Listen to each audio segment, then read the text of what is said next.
Sir जी जब मैं risk की बात करता हूँ तो उसमें सबसे पहले 14, 15, 16, 17 4 चैप्टर्स हैं।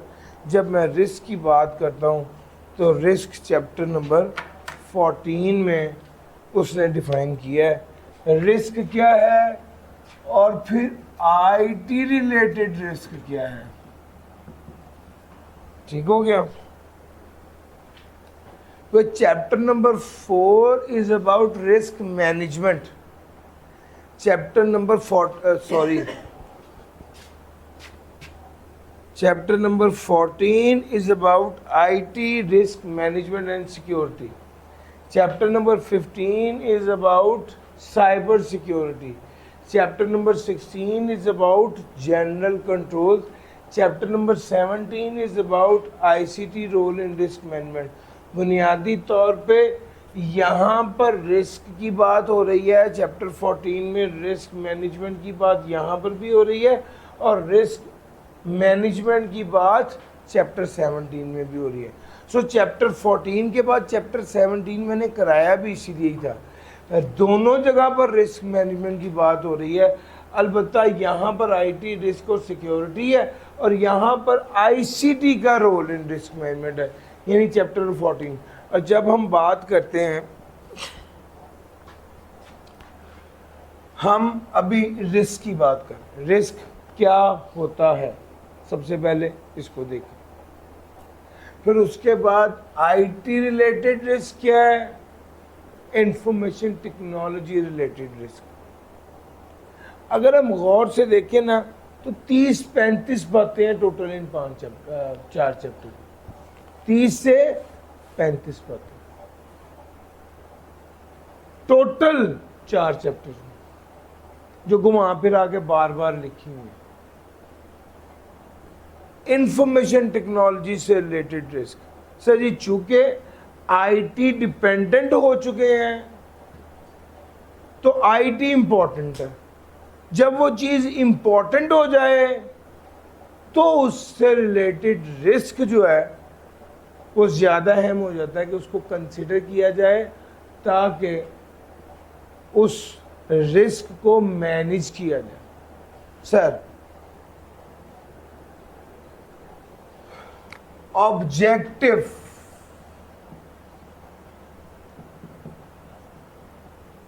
सर इसमें बुनियादी तौर पे तीसरा जो पॉइंट है वो है कि भाई आपका मकसद क्या है। चैप्टर नंबर 14 में आए ना मेरे साथ, और इसका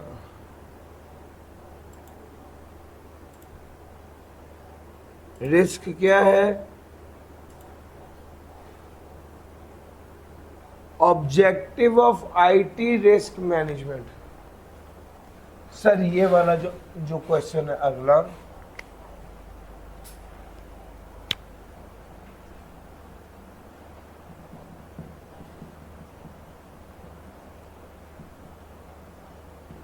हमारा अगला जो सवाल बनता है वो ये बनता है कि आईटी रिस्क मैनेजमेंट का ऑब्जेक्टिव क्या है।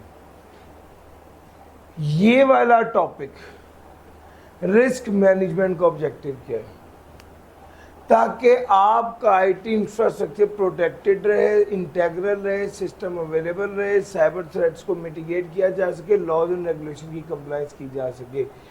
ये जो रिस्क मैनेजमेंट के ऑब्जेक्टिव है, सेम यही टॉपिक कहाँ पर आ रहा है, यही वाला टॉपिक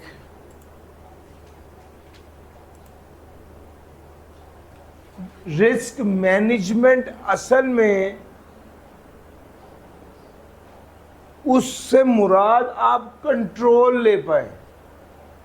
असल में रिस्क को मैनेज करने के लिए क्या करेंगे, यहाँ वो काम नहीं करेंगे, यहाँ उस रिस्क को मिटिगेट करने के लिए कंट्रोल्स लगाएंगे। और मैंने आपको वो बाइक की एग्जांपल दी थी कि बाइक में रिस्क है चोट लगने का, तो आपने हेलमेट पहन लिया। यार मेरा पॉइंट समझे, इसका मतलब है ये हेलमेट क्या है, ये कंट्रोल है। वो मैंने समझाने के लिए बताया था कि जनाब अगर ठंड बहुत ज़्यादा है तो आपको बुखार ना हो जाए, इसका रिस्क है, आप जैकेट पहन लेते हैं। सर ये क्या है, ये कंट्रोल है। अच्छा, अब बेसिकली रिस्क को मैनेज करने के लिए जैकेट पहने या आप ये कह दें कि कंट्रोल है जैकेट पहनना, बात तो एक ही है यार, मेरा पॉइंट समझ आ रहा है। अब की ऑब्जेक्टिव्स ऑफ आईटीजीसी, ये वाले फिर वही पॉइंट्स हैं, data integrity, system availability, ensure confidentiality और सपोर्ट कंप्लायंस।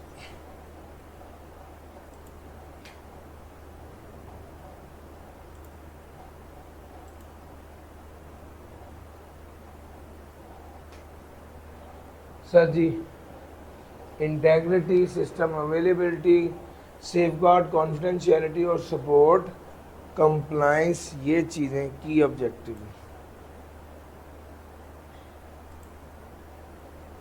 अगला टॉपिक है इंपॉर्टेंस ऑफ आईटीजीसी। सर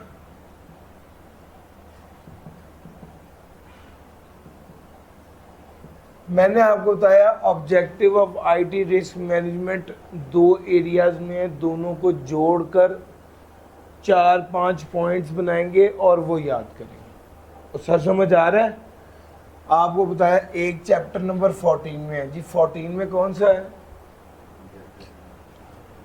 14 का 1.2 है नहीं यार, ऑब्जेक्टिव तो 1.2 है और इसके साथ 16 का यूनिट 2, ये इकट्ठा पढ़ना है। फिर इंपॉर्टेंस ऑफ रिस्क मैनेजमेंट, ये 16 का यूनिट 3 है। 14 का 1.3 है।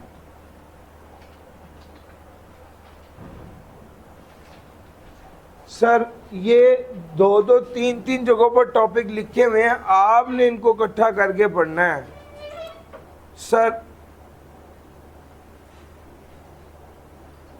इंपॉर्टेंस क्या है, रिस्क मैनेजमेंट की इंपॉर्टेंस क्या लो या जनरल कंट्रोल की इंपॉर्टेंस क्या लो, बहरहाल उसके पॉइंट सेम है, उसकी बात सेम है, उसका मकसद सेम है। ये जब आप मिला के पढ़ेंगे तो आपको ओवरलैपिंग फील होगी। आपने उसको देखकर एक टॉपिक बना के इसको कवर कर लेना। तो सर समझ आ रहा है? मैं आपको कह रहा हूँ कि मैं ये क्लास एंड होने तक ये सारे चैप्टर का एक एक एरिया भी कवर कर रहा हूँगा और आपको यही 25-30 सवाल बता दूंगा कि यार ये टोटल सवाल हैं, ये आने हैं, ये तैयार करने, ख़त्म। अंडरस्टैंडिंग भी ज़रूरी है, क्रैमिंग भी चाहिए। रिस्क में से सिनेरियो आ रहा है, केस स्टडी आ रहा है ख़ास तौर पे, लेकिन उस केस स्टडी को करने से पहले आपके दिमाग में हर चीज़ की बुनियाद और बेस होनी चाहिए। उसके लिए मेहनत करूँ कि पहले एक बार ज़रा आप इस तरतीब से पूरा चैप्टर पढ़ेंगे ना तो आप स्ट्रॉन्ग हो जाएंगे। उसके बाद जब अंडरस्टैंडिंग स्ट्रॉन्ग हो जाएगी फिर आप सवाल हल करेंगे, आपको सवालों की समझ भी आ जाएगी और हल भी कर पाएंगे। लो सर, रिस्क के बारे में बात होगी। अच्छा जी, रिस्क मैनेजमेंट और आईटीजीसी, इसको मैंने बता दिया। आगे चलते हैं। आगे हमारे पास एक एरिया है, चैप्टर 14 पे आता हूं मैं जी। ये रिस्क आइडेंटिफिकेशन की बात कर रहा है। नहीं, इससे पहले एक टॉपिक है, अगर रिस्क मटेरियलाइज हो जाए तो क्या होगा जी। वो कहाँ पे अबल है? मैंने कल बताया हुआ था आपके, मेरे वाली डायरी ले, इस पर मैंने नोट किया हुआ। अगर रिस्क ये 1.3, सर जी चैप्टर नंबर 15 में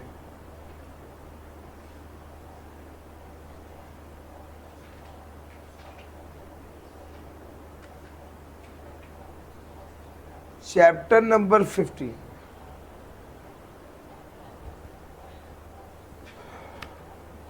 1.3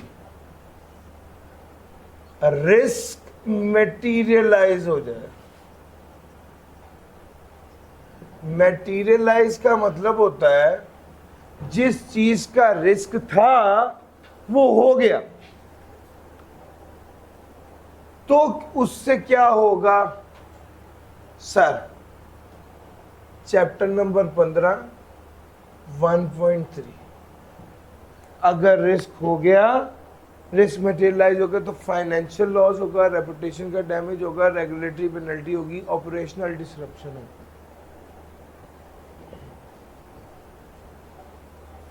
इम्पैक्ट कह लीजिए।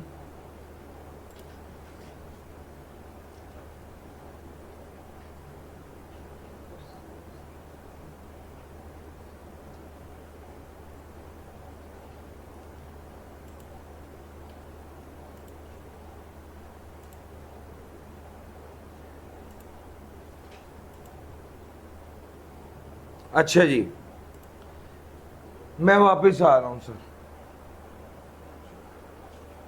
मेरे वाली नहीं डायरी दिखा। इसके बाद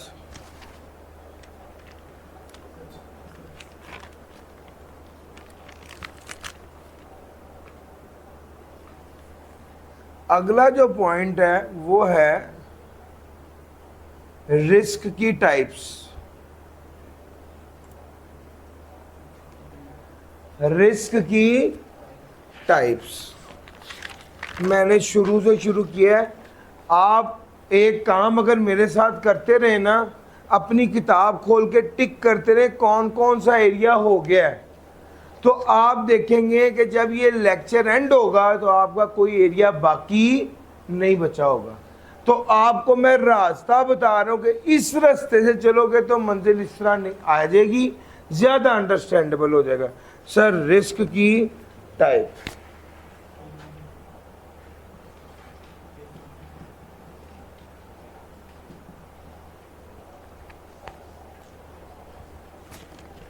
रिस्क की टाइप्स।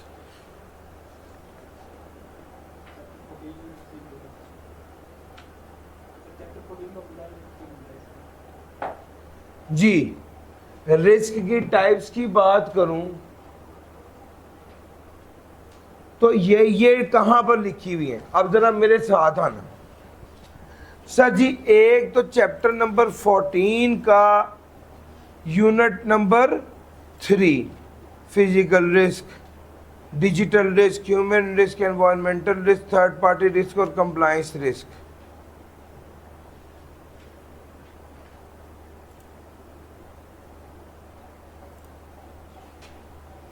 ये सारे रिस्क टाइप्स ऑफ रिस्क है। अच्छा, रिस्क दूसरी जगह पे उसने डिफाइन की चैप्टर 17 में। असल में रिस्क से मुराद है अटैक ऑन साइबर सिक्योरिटी कह लो, या इश्यूज जो राइज हो सकते हैं वो कह लो, या लफ्ज रिस्क कह लो, या रिस्क की टाइप कुछ भी कह लो। सर जी, साइबर सिक्योरिटी रिस्क, रिस्क की टाइप चैप्टर नंबर 17 में भी है। Cyber security risk, operational risk, compliance risk, financial risk, strategic risk, ये भी सारे रिस्क हैं। यानी रिस्क की टाइप्स कहाँ कहाँ पर लिखी हुई है? चैप्टर नंबर 14 में 6 टाइप्स हैं, चैप्टर नंबर 17 में 5 टाइप्स हैं। और सर साहब, अच्छा ये वाली टाइप्स, अब आप इसको देखेंगे तो बहुत सी रेपिटेशन है, बहुत सी जगहों पर रेपिटेशन है। याद रखना, अगर आईसीटी के रिस्क की, chapter 17 is all about ICT, chapter 14 is about IT, तो अगर वो आईसीटी के रिस्क की बात करेगा तो वो 5 रिस्क हैं जो चैप्टर नंबर 17 में लिखे हुए हैं।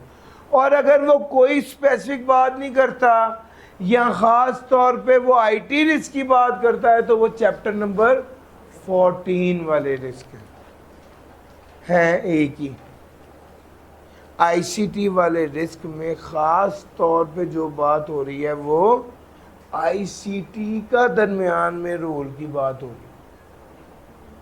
वो थोड़ा सा उसकी बात चेंज है उसके एक्सप्लेनेशन में, बाकी अक्सर हेडिंग भी सेम है।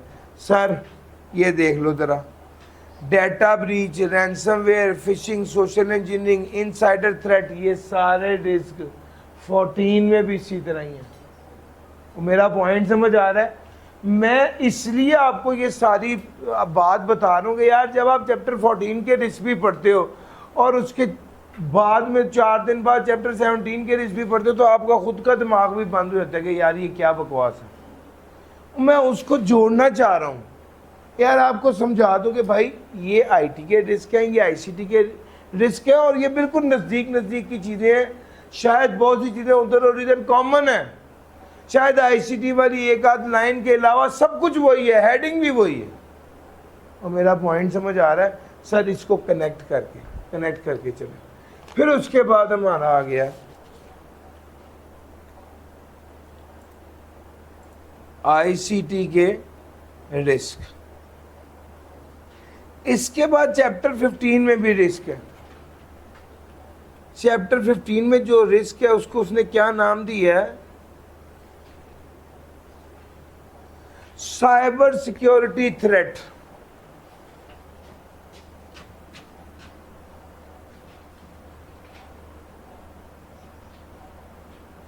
Cyber security threats. Sir ji ये भी बुनियादी तौर पे देखिए, आप समझ लें हर वो चीज़ जो खराबी की तरफ लेके जा रही है ना वो रिस्क है, उस सबको कैटेगराइज कर दिया। मैलिशियस सॉफ्टवेयर जो है ये भी थ्रेट है, ये भी ख़तरा है। सर साइबर क्राइम वैरायटी है, ये भी ख़तरा है, थ्रेट है। सोफिस्टिकेटेड अटैक है, ये भी थ्रेट है। Sir insider and external threat, ये भी थ्रेट्स है। ये सारे साइबर सिक्योरिटी का थ्रेट है और यूनिट नंबर 2 है। सर जी ज़रा बताइएगा चैप्टर 14 का ये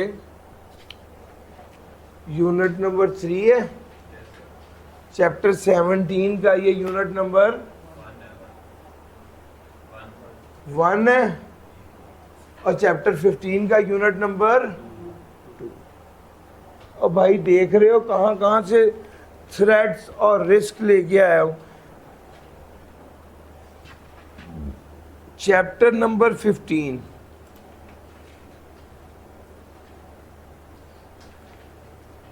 हाँ, अब इसके बाद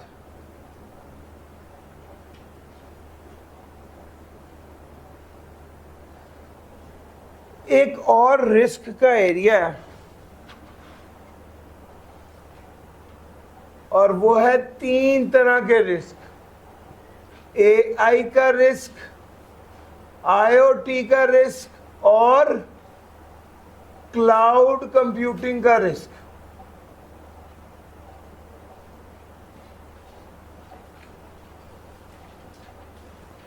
एआई का रिस्क, आईओटी का रिस्क और क्लाउड कंप्यूटिंग का रिस्क। जी sir, chapter number 15 unit number 5।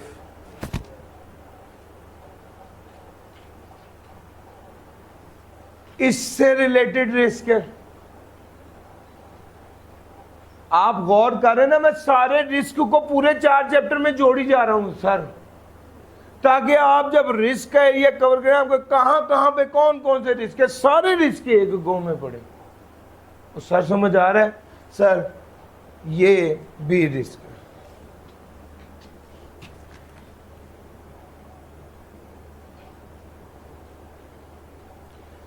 Topic को टिक करते जाइएगा, एंड पे जो टिक नहीं हुए होंगे उस पर डिस्कस कर लेंगे कि भाई ये टॉपिक रह गया, इसका क्या करना, और आइडेंटिफाई भी हो जाएगा कि क्या पूरी बुक कवर हो गई है।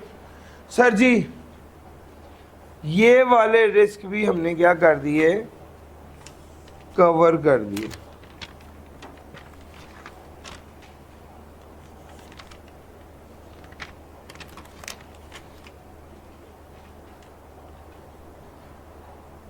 सर जी जब ये सारी बातें हो गई टाइप्स ऑफ रिस्क की, तो उसके बाद अगला हमारा एरिया है रिस्क का ही। अभी मैं रिस्क के पीछे पड़ा हुआ हूं, risk reporting, risk identification, ICT के रिस्क आइडेंटिफिकेशन, रिस्क रिपोर्टिंग और रिस्क मिटिगेशन एंड मैनेजमेंट।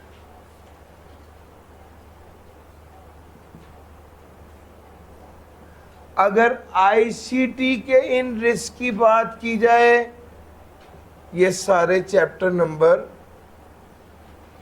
17 में, unit number 2, unit number 3, unit number 4, इसके 4 पॉइंट्स हैं सर।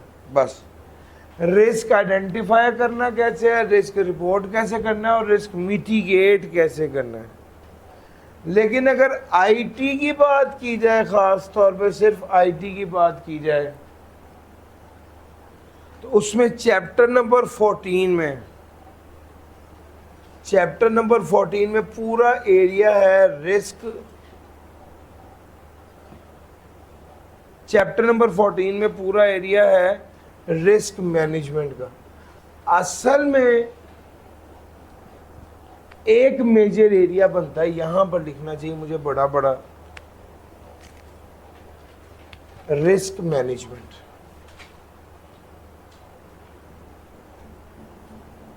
टाइप्स ऑफ रिस्क जैसे है ना, इससे अगला बड़ा टॉपिक है रिस्क मैनेजमेंट।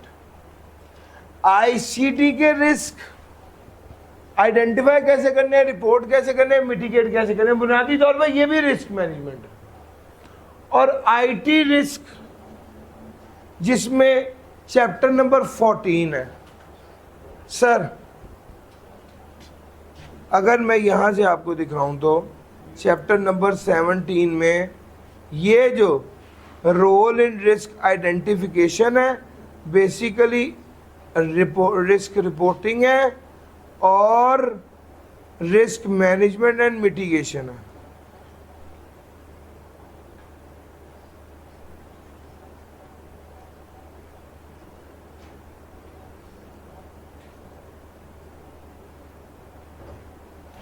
आप गौर कीजिए, chapter 17 is all about ICT role in risk reporting, risk mitigation, risk management, risk identification. लेकिन एक्चुअल में इसको भी मुझे बाद में लिखना चाहिए, मैं इसको मिटाने लगा हूं सर। क्यों? क्योंकि ये वाली बात मुझे बाद में करनी चाहिए। पहले मैं बात करूंगा रिस्क मैनेजमेंट की, और पहले मैं चैप्टर नंबर 14 की बात करूंगा जहां पर उसने रिस्क मैनेजमेंट की बात की हुई है। चैप्टर नंबर 14 पे आ जाएं और रिस्क मैनेजमेंट की बात करें मेरे साथ।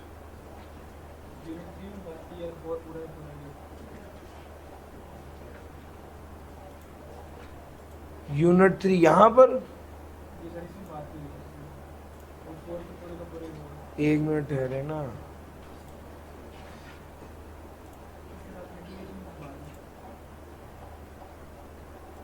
ये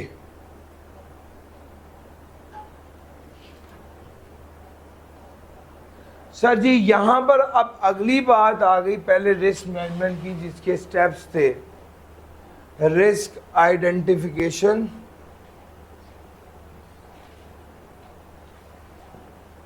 असेसमेंट,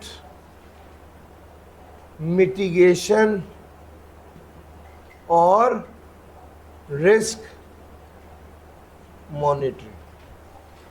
ये चार बुनियादी तौर पे चीज़ें किस में है, रिस्क के अंदर।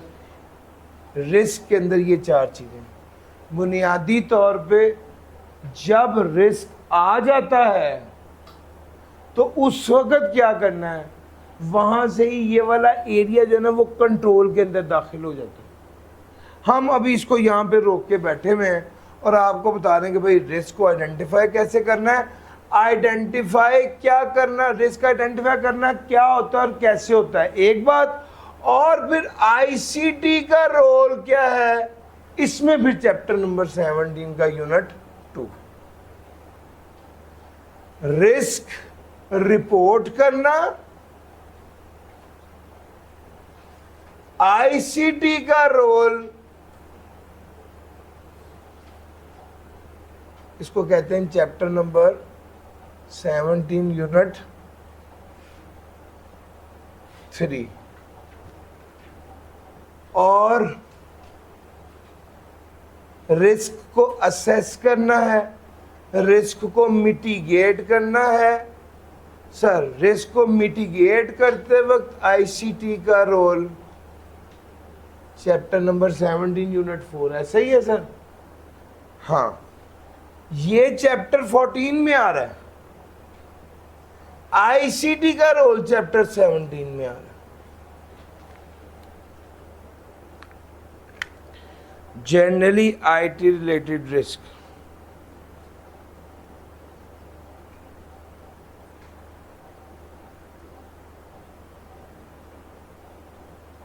जनरली आईटी रिलेटेड रिस्क के अंदर ये सारी चीजें।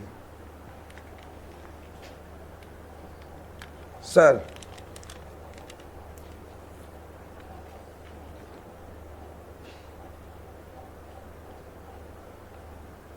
तो भाई ये चैप्टर जो रिस्क है उसकी बात आ गई, ये रिस्क आइडेंटिफिकेशन की बात आई, फिर उसके बाद रिस्क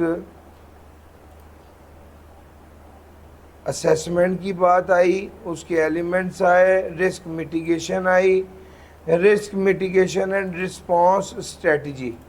ये सारी चीज़ें अवॉइड करें, एक्सेप्ट करें और ट्रांसफ़र कर दें या उसको रिस्क मॉनिटरिंग। फिर उसके बाद आ गया रिस्क मॉनिटरिंग। ये रिस्क मैनेजमेंट में टोटल 4 चीज़ें थी, ये सारी मैंने कवर करा दी। अच्छा जी सर,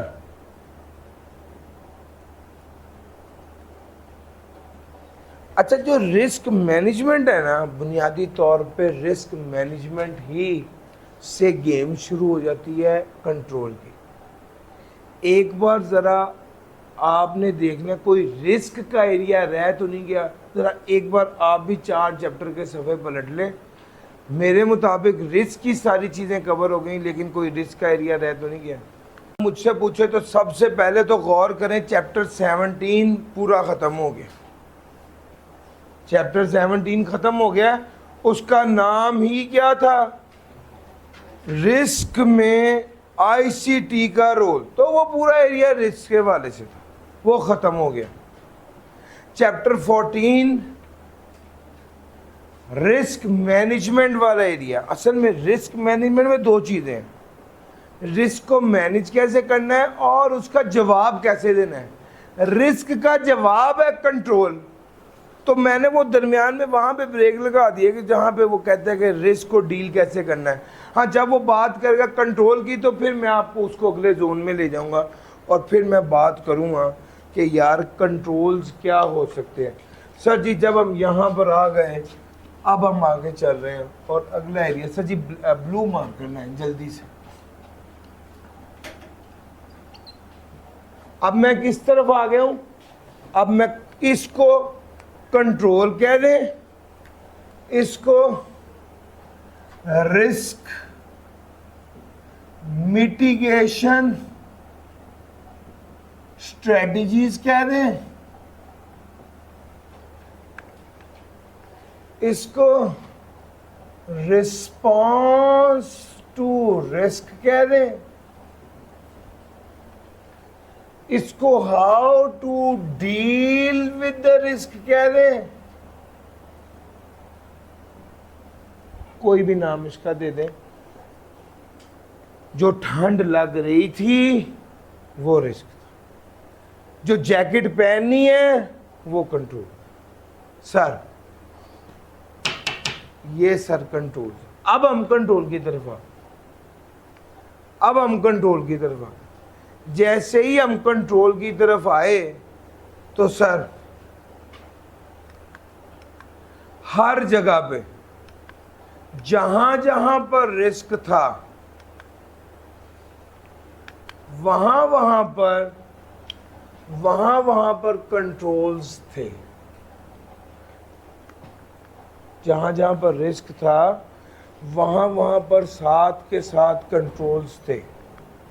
अगर हम कंट्रोल की खास तौर पे बात करें,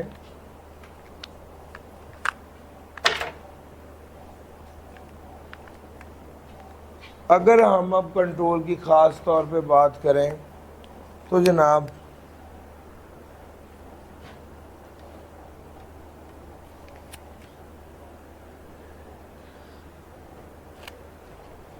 वो सारे काम सर साइबर सिक्योरिटी डिफेंस, ये भी क्या है सब बुनियादी तौर पे ये भी रिस्क है। हर वो चीज़ सर कंट्रोल है, हर वो चीज़ जो रिस्क के जवाब में की जा रही है ये कंट्रोल। दो टाइप्स हैं, रिस्क मिटिगेशन टूल मैंने लिख दिया हुआ है, स्ट्रेटजीज या टूल्स। जनरली बात की जाए तो जनाब ये सारे कंट्रोल कौन कौन से, सबसे पहले एक्सेस कंट्रोल है। कहीं इसको एक्सेस कंट्रोल कहता है, कहीं इसको ऑथेंटिकेशन कहता है, दोनों का बात एक ही। Sir privilege access management, privilege access management, privilege identity management, फिर एनक्रिप्शन, फिर फायरवॉल। सर ये कुछ ऐसी बातें हैं जो जगह जगह लिखी हुई हैं, जगह जगह। ये तो जर्नल, ये तो आपको वैसे ही कवर होनी चाहिए, मैं भी सारी जगह पूरी करूंगा, बट आपको बता रहा हूं कि भाई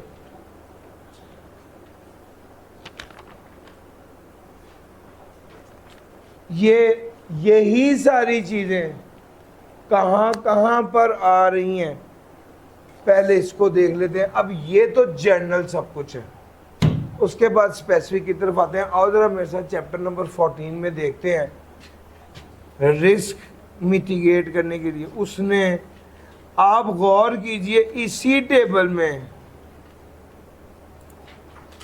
ये जो मिटिगेटिंग स्ट्रेटजी है, सर गौर करना,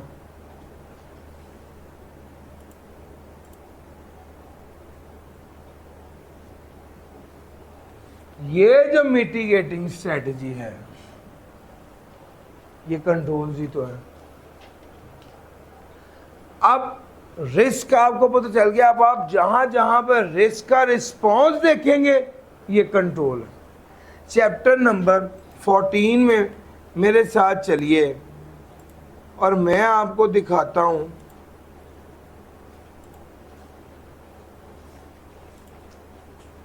access control, privilege identity management, privilege access management, encryption control. Sir incident response ये भी कंट्रोल है, इंसिडेंट रिस्पांस ये भी कंट्रोल है। सर ये इंसिडेंट रिस्पांस कितनी जगह पर लिखा हुआ है, कम से कम 5 जगह पर लिखा हुआ। कहाँ कहाँ पे, चलो जरा इसी का एक्सरे कर लेते हैं। सर एक इंसिडेंट रिस्पांस लिखा हुआ है चैप्टर नंबर 14 में 2.5,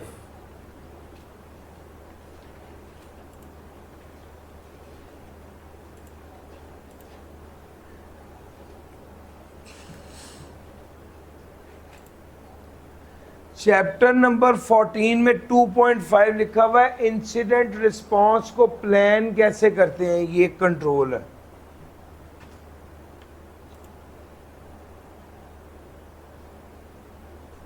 फिर उसके बाद इसी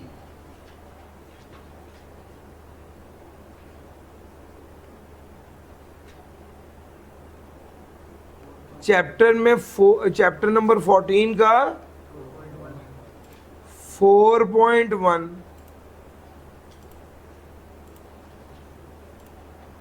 ये ले,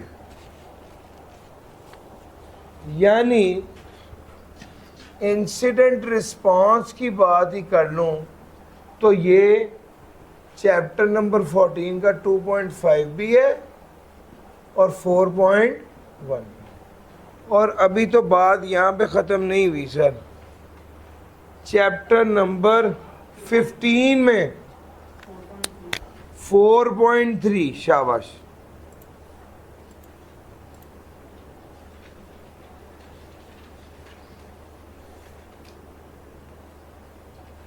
चैप्टर नंबर 15 में 4.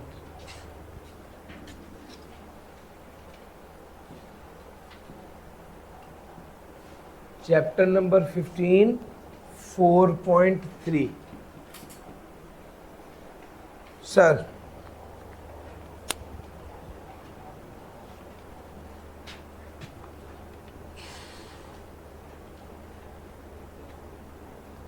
चैप्टर नंबर 15 4.3, अच्छा जी।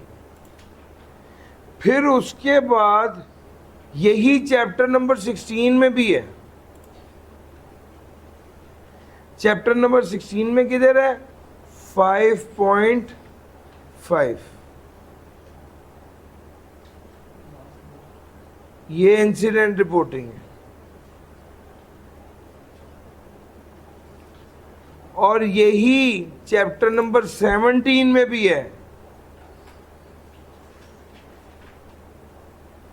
रिस्क मैनेजमेंट जहां पर आई है वहां पर इंसिडेंट रिपोर्ट है, और फिर role of ICT and how it works, role of ICT and how it works. तो भाई chapter number 16, chapter number 17, chapter number 16 में 5.5 और चैप्टर नंबर 17 में यूनिट 4। सर ये एक टॉपिक चारों चैप्टर्स में गिवन है, एक बार इसको करके पक्का करके एक जगह से तैयार कर लें और बात खत्म कर दें। लेकिन एक बार आप इसको गो थ्रू करेंगे तो किसी एक फाइनल नतीजे पहुंच जाएंगे। हर जगह पर ना कॉन्टेक्स्ट मुख्तलिफ होता है। अब जब चैप्टर नंबर 17 में लिखा हुआ है तो इंसिडेंट रिपोर्टिंग का आईसीटी का वैल्यू लिखा हुआ है कि इंसिडेंट रिपोर्टिंग के हवाले से आईसीटी क्या रोल प्ले करता है। चैप्टर नंबर 16 में जनरल कंट्रोल के हवाले से लिखा हुआ है। और सर मेरा पॉइंट समझ आ रहा है? तो ये है कि यार आप एक बार एक चीज़ चार जगहों से पढ़ते हैं तो आपको अंदाजा होता है कि यार ये क्या चीज़ है, किस किस पहलू में इसके मुख्तलिफ पहलू की बात हो रही है, किस जगह पे किस अंदाज से लिखा हुआ है, क्या पहलू है सर, उसको आपने कवर करना है। बहरहाल ये तो हमारा था। एक्सेस कंट्रोल की सिर्फ अगर मैं बात करूं, एक्सेस कंट्रोल, तो sir access control, privilege identity management, privilege access management. Access control जरा मुझे बताइएगा सर, ये भी चारों चैप्टर्स में है, चैप्टर 14 में भी, 15 में भी, 16 में भी, 17 में भी। सर कहाँ कहाँ पर है, जरा आए मेरे साथ।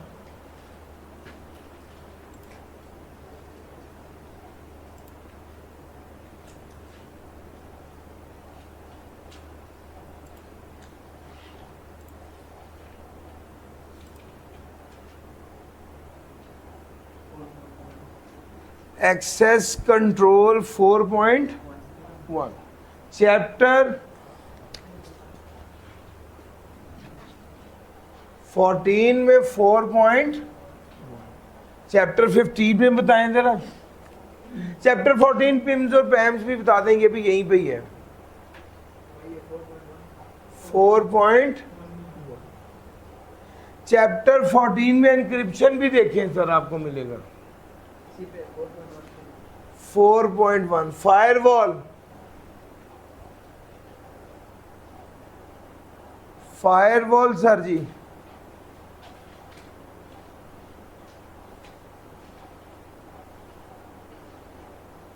अच्छा जी फायरवॉल है जी। कौन सी हेडिंग है? 4.3 में फायरवॉल लिखा हुआ। अच्छा जी, ये चैप्टर नंबर 14 है।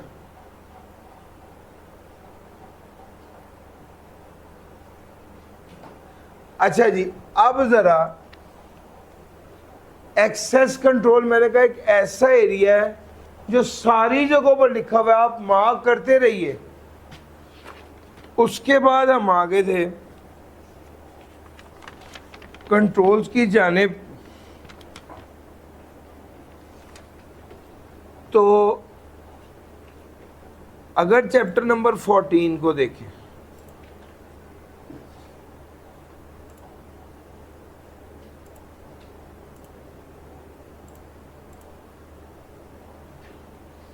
इंसिडेंट रिस्पॉन्स की बात की, ये बात की, आइडेंटिटी गवर्नेंस की बात की, पिम्स और पैम्स और एक्सेस की बात कर ली। ये तो हो गया चैप्टर 14 के वाले से। ये जहाँ पर इसने रोल ऑफ आईटी सिक्योरिटी का है ना, ये सारे कंट्रोल्स हैं जो चैप्टर 14 में लिखे हुए हैं। यानी असल में चैप्टर 14 का unit number 4 is all about controls. फिर उसके बाद मैं चलता हूँ चैप्टर 15 की तरफ। चैप्टर 15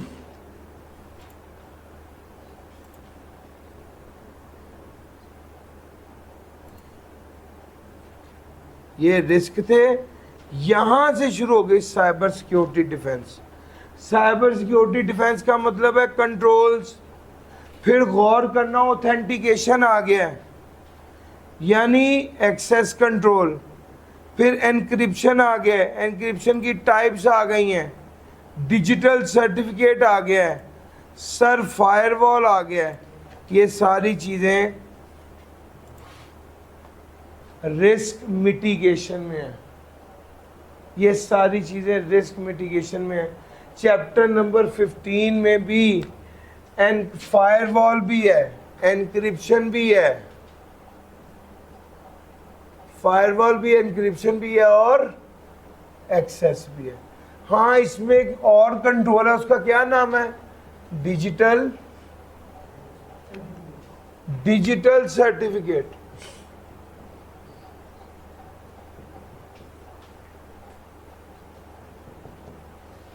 यार यही एक नई बात है ना, बाकी तो बात पीछे हो रही है। डिजिटल सर्टिफिकेट,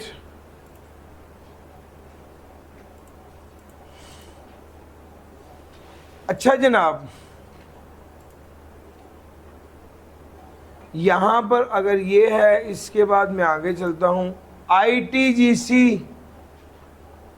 आईटीजीसी कंट्रोल, ये इसमें ये वाली बात हो गई है। आईटी जनरल कंट्रोल सर जी, यहाँ पर अब इसने अगली बात की है इन कंट्रोल्स की। Chapter number 16 is all about controls. ठीक हो गया। अब यहाँ पर इसने एक्सेस कंट्रोल की बात की है, चेंज मैनेजमेंट कंट्रोल की बात की है, आईटी ऑपरेशनल कंट्रोल्स की बात की है, प्रोग्राम डेवलपमेंट कंट्रोल की बात की है और फिजिकल कंट्रोल की बात की है। सर जी ये भी सारे के सारे कंट्रोल्स हैं। एक्सेस कंट्रोल हो गया यूनिट 16 का unit number 4। Sir change management control,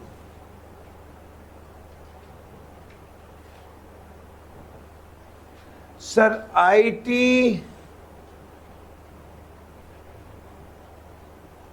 operation controls, program development control और फिजिकल कंट्रोल्स, ये सारे कंट्रोल्स हैं सर। मैं आपको बताता चलूं, इन्हीं कंट्रोल्स में से कंट्रोल लागू किए गए हैं हर उस जगह पे जहां पर उसने रिस्क की बात की उसके साथ कंट्रोल लिखे हैं। तो जहां पे रिस्क की बात की उसके साथ जो कंट्रोल लिखे हैं वो भी लिस्ट डाउन कर ले, इन्हीं में से ही है सर वो भी। लो सर, ये तो आपके आईटीजीसी के कंट्रोल्स हो गए, चेंज मैनेजमेंट, ऑपरेशनल कंट्रोल,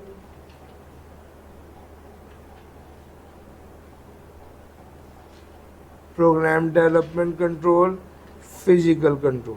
अच्छा जी,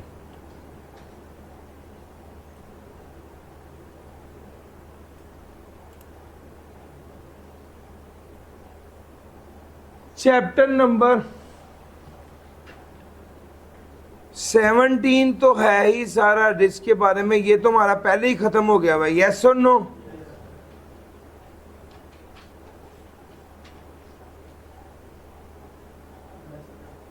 इसकी सिर्फ बेस्ट प्रैक्टिसेस रह गई हैं और वो है रिस्क मैनेजमेंट की, लेकिन उससे हाँ बस इसको बाद में करते हैं।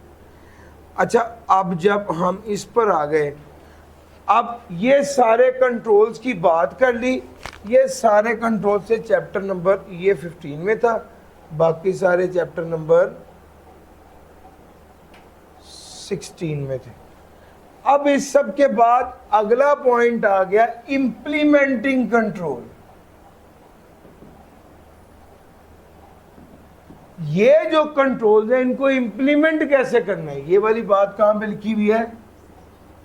Chapter number 16। यूनिट बताइएगा।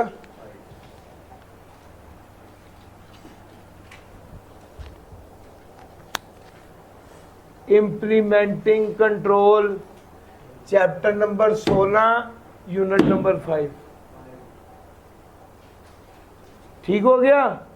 अच्छा जनाब, इंप्लीमेंटिंग कंट्रोल की बात भी आ गई, तो अगला है challenges in managing controls।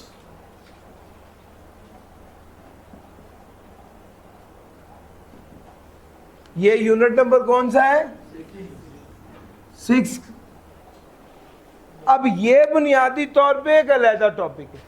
Controls कौन कौन से हैं, मैं आपको सीधी लाइन में एक एक कंट्रोल बताता क्यों, साथ साथ लिखता क्यों भाई, यही लिखे हुए हैं, बार बार यही लिखे हुए हैं, 4-4 बार लिखे हुए हैं। इसको सबको इकट्ठा कर दिया, इसको सबको इकट्ठा कर दिया सर।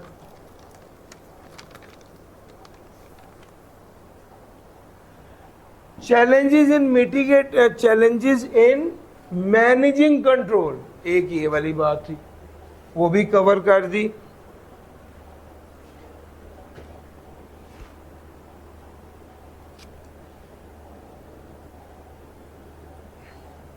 अच्छा, ये चैप्टर नंबर 16 भी खत्म हो गया। अच्छा, अब एक जो बड़ा इंपॉर्टेंट एरिया है वो है मॉनिटरिंग, मॉनिटर करना और डिटेक्ट करना। मॉनिटरिंग एंड डिटेक्शन क्या है? मॉनिटरिंग एंड डिटेक्शन क्या है?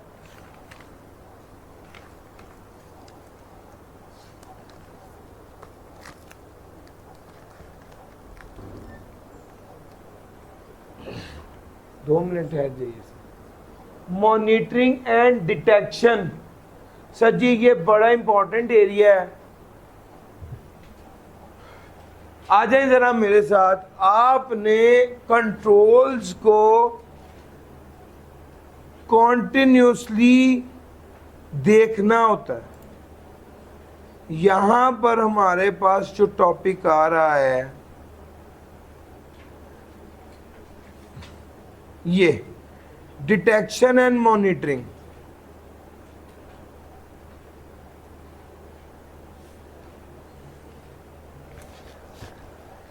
एक बार ना उसने कंट्रोल को डिफाइन किया हुआ है। जब उसने कंट्रोल को डिफाइन किया ना तब उसने कहा कि कुछ प्रिवेंटिव होते हैं, कुछ डिटेक्टिव होते हैं और कुछ करेक्टिव होते हैं। ठीक हो गया। ये सारे कंट्रोल्स यहां तक इंसिडेंट रिस्पांस प्लानिंग ये नहीं है। फायरवॉल एनक्रिप्शन ये भी डिटेक्टिव है। Encryption, access control, privilege access management, इनमें से अक्सर प्रिवेंटिव कंट्रोल है। ये वाले जो डिटेक्टिव कंट्रोल है ये यूनिट चैप्टर नंबर 15 में काफी डिटेल से आ रहे हैं। जरा आओ मेरे साथ। इसमें एंटीवायरस और एंटीवायरस एंटी मेलवेयर सॉफ्टवेयर है, intrusion detection and prevention system है, सिक्योरिटी इंफॉर्मेशन और इवेंट मैनेजमेंट है, इंसिडेंट रिस्पॉन्स हो गया हुआ, और ऑटोमेटेड सिक्योरिटी है और मैनेज्ड सिक्योरिटी सर्विस प्रोवाइडर्स हैं। ये जो मॉनिटरिंग एंड डिटेक्शन है ये चैप्टर नंबर 15 का यूनिट नंबर 4 है, 4.2। चैप्टर 15 का 4.2 ये इंपॉर्टेंट एरिया है सर। ये इंपॉर्टेंट एरिया है जिसमें वो कह रहा है कि कंट्रोल्स को, रिस्क को कॉन्टिन्यूसली मॉनिटर भी करना है, कंट्रोल्स को मॉनिटर करना है कि हमारे कंट्रोल इफेक्टिव हैं। और लास्ट में वो थक के कहता है कि भाई अगर नहीं हो रहा तो फिर बाहर से कंपनी ले आओ, मैनेज्ड सिक्योरिटी सर्विस प्रोवाइडर्स, उनके ज़रिए कर लो। सर ये वाला एरिया एक है जो मैंने आपके साथ डिस्कस कर लिया। अब ज़रा एक बार देखें आर्टिफिशियल इंटेलिजेंस वाला एरिया है, एडवांस टेक्नोलॉजीज इन साइबर सिक्योरिटी। हाँ, ये जो एडवांस टेक्नोलॉजीज इन साइबर सिक्योरिटी है इसको कह दीजिए ये अगला एरिया। इसका मतलब है न्यू कंट्रोल्स या एडवांस्ड कंट्रोल्स कह लें या एडवांस टेक्नोलॉजी कह लें इन साइबर सिक्योरिटी। और मेरा पॉइंट समझ आ रहा है? Advance technology in cyber security, advance technology in cyber security. Sir advance technology in cyber security ये वाली चीज आपने लिख दी, advance technology in cyber security. ये जो आपका है यूनिट नंबर चैप्टर 15 का यूनिट नंबर 6 है। सर जी ये लेटेस्ट टेक्नोलॉजी की बात कर रहा है जो कंट्रोल्स के हवाले से है, और इसमें 4 पॉइंट्स हैं। ठीक हो गया। Last point, best practices.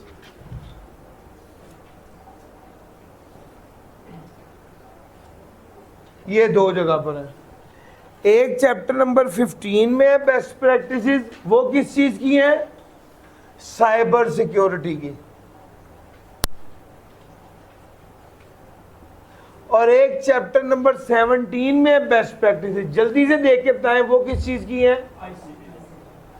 ICT का role in risk management. Risk management कह रहे हैं या कंट्रोल्स कह रहे हैं। इसका यूनिट नंबर 15 का 7 और 17 का 5। लो सर, अब बुनियादी तौर पे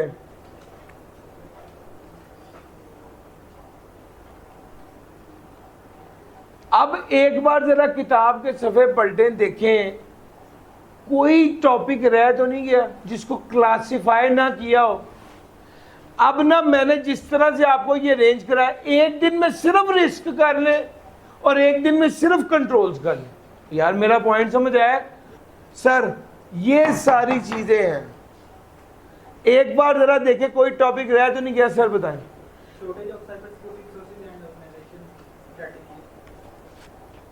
बस जबरदस्ती का टॉपिक है, बंदे घट क्यों, उसकी शॉर्टेज क्यों है? बुनियादी तौर पे ना ये रिस्क है और ना इसका कंट्रोल है, कोई ताल्लुक है।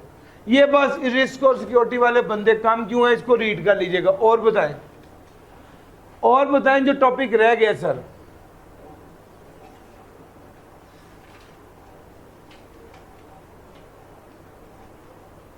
भाई आप लोग साथ साथ टिक कर रहे थे, कोई ऐसी चीज तो नहीं जो अभी तक टिक नहीं हुई?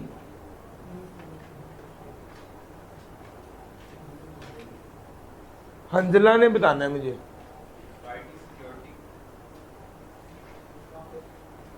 आईटी सिक्योरिटी कौन भाई बोले हैं, प्लीज बता दें। चैप्टर नंबर 14 में लास्ट पार्ट जो है वो तो सर सारे कंट्रोल्स हैं, मैंने पहले बता दिए। चैप्टर 14 का लास्ट पार्ट, तो मैंने स्क्रीन यहां पर खोली थी। Chapter role of IT security की बात कर रहे हो ना आप, ये सारे बुनियादी तौर पे कंट्रोल्स हैं। सर आपको बताऊं, सिर्फ पॉलिसी बनाना भी कंट्रोल है, इंफ्रास्ट्रक्चर बनाना, उसको मैनेज करना, पॉलिसी बनाना, आर्किटेक्चर इंटीग्रेट करना, सिक्योरिटी को विद इन द आर्किटेक्चर, ये सारा रिस्क मैनेजमेंट है, आईटी सिक्योरिटी है, कंट्रोल्स हैं सर ये सब।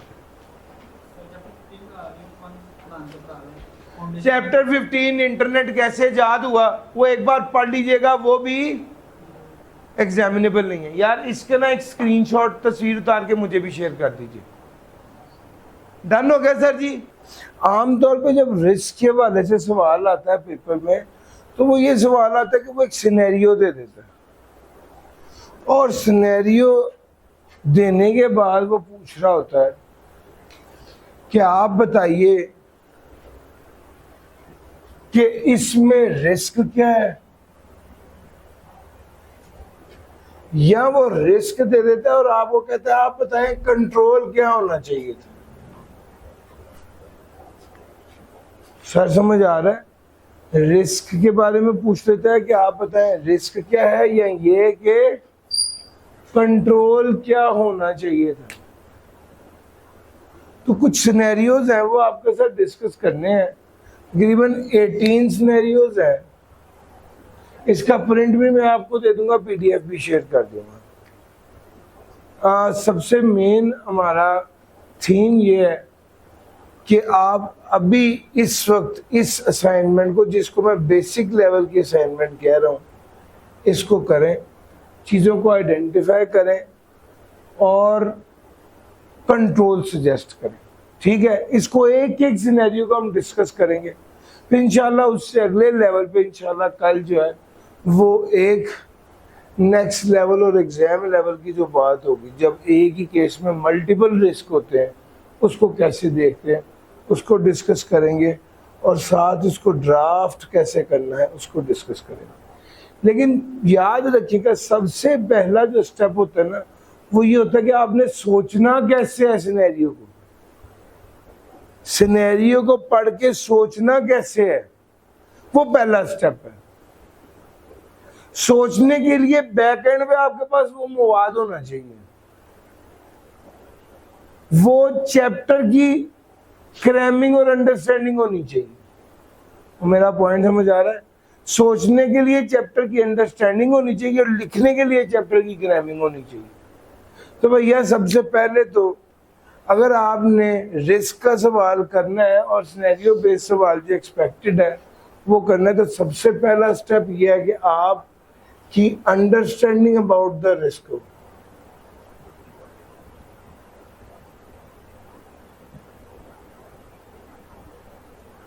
अब ये वाली वो बात कहाँ पर लिखी हुई है? ये वाली बात चैप्टर नंबर 14 यूनिट नंबर 3 में है। अलबत्ता यही इसी तरह की बात चैप्टर नंबर 17 में भी है, वो ख़ास तौर पे आईसीटी के बारे में और ये जनरली आईटी के बारे में। ठीक हो गया? तो भाई इसकी अंडरस्टैंडिंग लाजमी होनी चाहिए। अगला स्टेप है अंडरस्टैंडिंग होगी तो अगला स्टेप है कि आप क्या कर सकेंगे, इसको समझ सकेंगे और आगे चल पाए। उसका समझ आ रही है? तो भाई शुरू करते हैं केस स्टडीज। मेरे साथ रहिएगा, आपने सोचना है, आपने जवाब देना है। ये डिस्कशन है, ये वो नहीं है कि बस मैंने बताया और बात खत्म। सर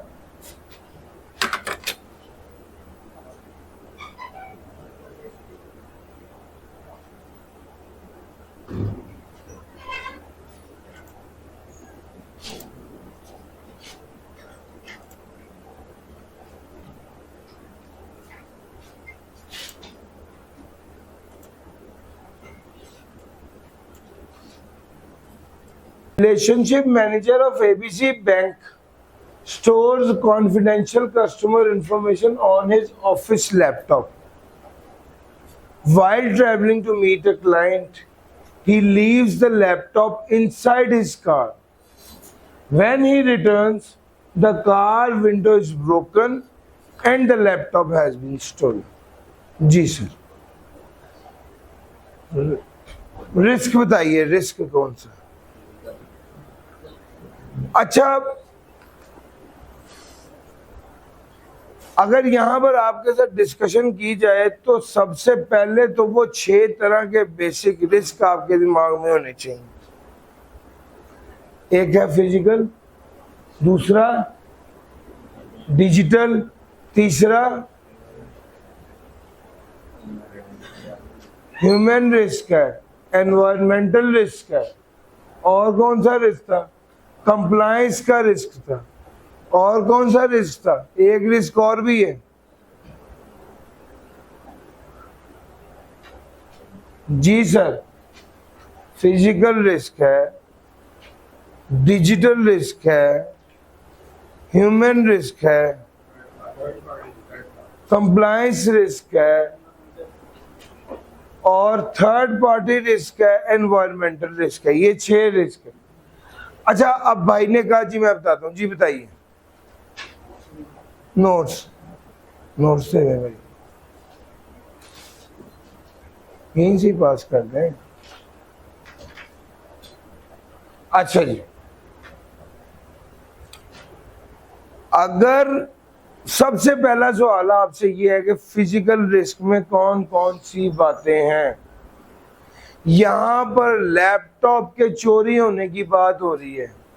सर जी, चोरी होने का रिस्क, फिजिकल डिवाइस के चोरी होने का रिस्क, ये कौन सा रिस्क है? सर जी, ये फिजिकल रिस्क है। एक बार अगर वो कह दे कि मैं आपको 3, 4, 5 केसेस मजीद बताता हूं, एक करा रहा हूं, 4, 5 बताता हूं, आपके ज़हन को तैयार करने आज मैंने। सर जी वो कह देते हैं सिक्योरिटी गार्ड मौजूद नहीं था, कोई बंदा अंदर घुस गया, सर्वर रूम में घुस गया, ये कौन सा रिस्क है? ये भी फिजिकल रिस्क है। सर जी चेक किए बगैर किसी बंदे को अंदर जाने दिया, ये कौन सा रिस्क है? ये भी फिजिकल रिस्क है। सर जी एक 3-4 लोग, 3-4 कंपेटिटर के लोग आए और उन्होंने हमारा सिस्टम को तोड़ दिया, ये कौन सा रिस्क है? ये भी फिजिकल रिस्क है। फिजिकल रिस्क क्या है?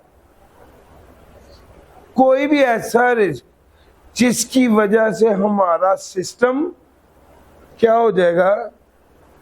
टूट जाएगा, खराब हो जाएगा, या कोई बंदा उसको फिजिकली एक्सेस कर लेगा, चोरी हो जाएगा।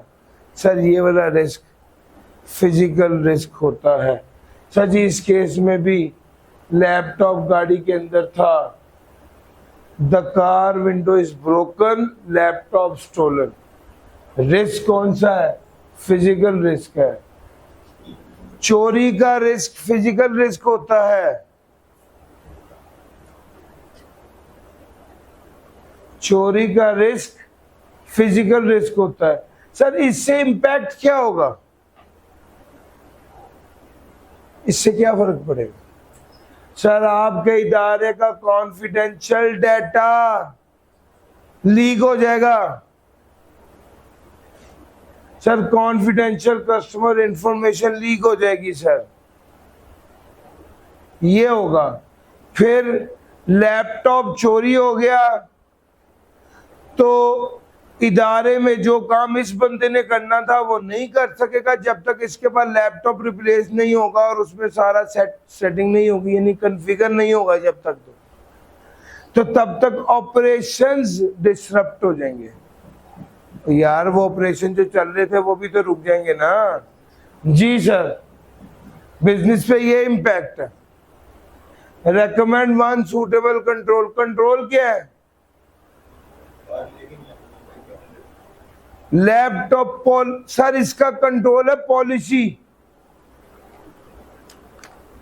बहुत से केसेस में जहां पर कुछ गलत हो रहा था वहां पे सबसे पहले लिखते हैं पॉलिसी होनी चाहिए बैंक की कि वर्क रिलेटेड डिवाइस बाहर नहीं आएंगी। अब यहां पर आप ये बात कह तो सकते हैं, लेकिन आप सोचे तो सही कि वो गया क्यों है? क्लाइंट को मीट करने के लिए गया, तो क्लाइंट को मिलने के लिए गया है तो वहां पर तो डिवाइस साथ ही लेके जाएगा ना। या तो वो कहता है ना वो काम करके घर जा रहा था और लैपटॉप साथ ले गए। ये कंट्रोल हो सकता है कि पॉलिसी होनी चाहिए कि डिवाइस या ये जो सर्वर है या कोई ऐसी चीज बैंकिंग प्रेमिसेस से बाहर ना जाए, बट ये तो गया ही क्लाइंट से मिलने के लिए, तो वहां पर उसको जरूरत होगी तो लैपटॉप लेके गया। और बुनियादी तौर पे लैपटॉप एक ऐसी डिवाइस ही है जो बहरहाल कैरिएबल है, इसीलिए जो है, वरना डेस्कटॉप हो। सर समझ आ रहा है? और क्या कंट्रोल हो सकता है? सर इसको प्रोटेक्ट करने के लिए पॉलिसी होनी चाहिए कि लैपटॉप को उसने रख दिया है गाड़ी के अंदर, वो नजर आ रहा था, विंडो तोड़ी, लैपटॉप चोरी हो गया, लैपटॉप को हाँ डाटा एक्सेस ना कर सके, यानी वो लैपटॉप पासवर्ड प्रोटेक्टेड होना चाहिए और जो डाटा है वो एनक्रिप्टेड होना चाहिए कि वो डाटा उसके लिए अंडरस्टैंडेबल। यार ये सारी बातें मैंने पढ़ाई हैं। आज तो मैंने करना क्या है, आपका दिमाग बनाना है कि यार वो सारी बातें जो पढ़ी उनको अप्लाई कैसे करना है। और सर समझ आ रहा है? चलो आओ सर देखते हैं। सर फिजिकल रिस्क है, फिजिकल एसेट है, उसके वो चोरी हुआ है, लॉस ऑफ इक्विपमेंट है और सेंसिटिव इंफॉर्मेशन है। बिजनेस इंपैक्ट क्या है? कॉन्फिडेंशियल इंफॉर्मेशन एक्सपोज हो जाएगी और ऑपरेशंस डिसरप्ट हो जाएंगे उस बंदे के जब तक वो काम नहीं कर रहा। हाँ जी, laptop security policy requiring employ to never leave laptop in the vehicle unattended. Unattended ना छोड़ता, साथ लेके जाता। सर समझ आ रही है?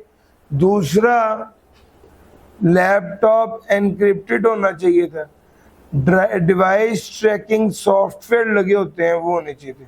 सर जी डिवाइस ट्रैकिंग सॉफ्टवेयर एक छोटा सा कॉइन की तरह का आता है, वो लोकेट कर देता है कि कहां पर है। सर जस्टिफिकेशन ऑफ कंट्रोल ये है कि उससे चोरी नहीं होगा, पहली बात। दूसरा, अगर लैपटॉप चोरी होगा तो भी कॉन्फिडेंशियल इंफॉर्मेशन लॉस्ट नहीं होगी।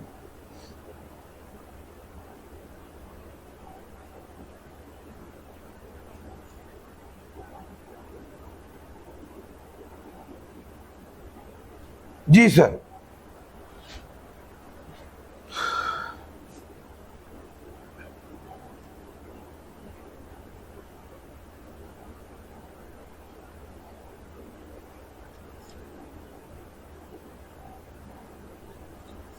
सर जी सिनेरियो नंबर 2 अब आपके पास आ रहा है अगला। ABC Manufacturing Limited allows employees to create their own password for the ERP system. Most employees use simple passwords such as 1, 2, 3, 4, 5, 6 or their name because company has not implemented a password policy. During an internal review, the IT department discovers that the several user accounts can easily be guessed. जी sir ये कौन सा risk है? Sir ये digital risk है,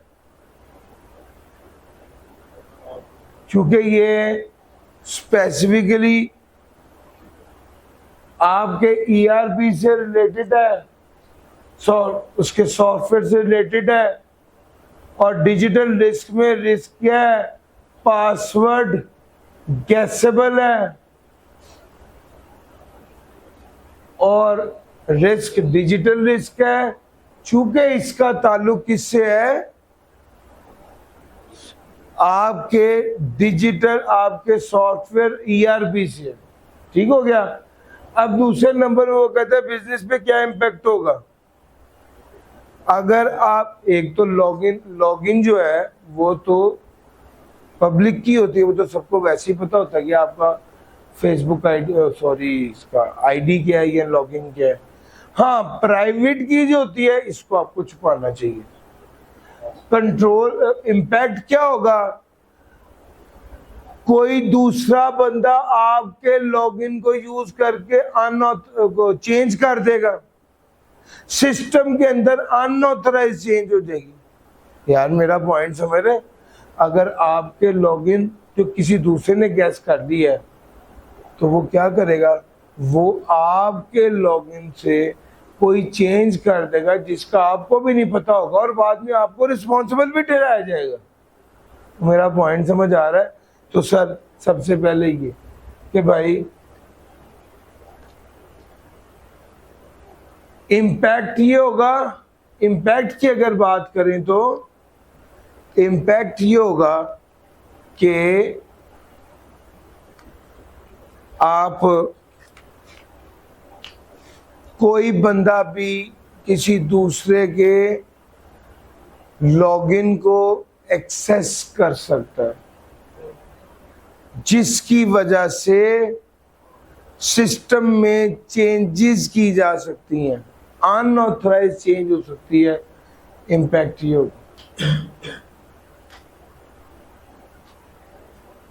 sir recommend one suitable control, proper software policy होनी चाहिए। Software में अल्फा न्यूमेरिक, यार अब आपको पता है, मैंने ये आपको खुद भी पढ़ाया हुआ। जब मैं आपको डेटा वैलिडेशन पढ़ा रहा था तो मैंने आपको बताया था कि यार मेरा एक दोस्त था, उसका मैं पासवर्ड बना रहा था, तो मैंने लिखा नबील, तो उसने कहा नहीं नबील नहीं हो सकता, अल्फ़ाबेट भी आना है और न्यूमेरिकल भी आना है। अल्फ़ाबेट में कुछ न्यूमेरिकल का कैपिटल होना भी ज़रूरी है, अल्फ़ाबेट में कुछ पासवर्ड, अल्फ़ाबेट में कुछ स्पेशल की का होना भी। यार याद है ये सारी बातें भी थी। बेसिकली वो पासवर्ड की पॉलिसीज थी। कहता पासवर्ड की पॉलिसीज होनी चाहिए प्रॉपर, और पासवर्ड तब तक नहीं हो, पुराने पासवर्ड को चेंज करना जरूरी है, नए पासवर्ड की पॉलिसी होनी चाहिए। पासवर्ड को 3 माह बाद अपग्रेड करना चाहिए, हर 3 माह बाद पासवर्ड को चेंज करना चाहिए। सर ये कुछ बातें थी रिस्क से रिलेटेड, जरा आ जाएं। डिजिटल रिस्क है, क्यों? Weak password management makes the organization digital system vulnerable to unauthorized access. Sir potential impact क्या होगा? Unauthorized user may gain access to business system, confidential business information may be exposed, confidential business information को expose किया जा सकता है।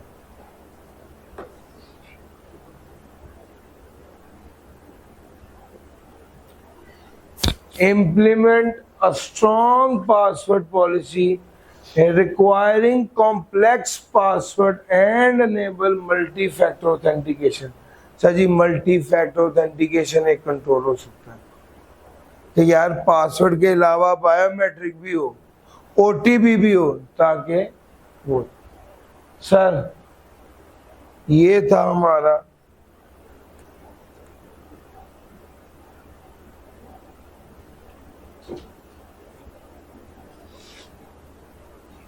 Sir जी अगली case study bright logistics limited stores customer order invoices and delivering records on it's central database. The company has never implemented a backup system because management believes that the database is reliable. वो कहते हैं उन्होंने कोई backup ही नहीं रखा, जरूरत ही नहीं है, डेटाबेस रिलायबल है। एक दिन क्या हुआ, डेटाबेस करेक्ट हो गया, सिस्टम फेल हो गया और several month of business record lost.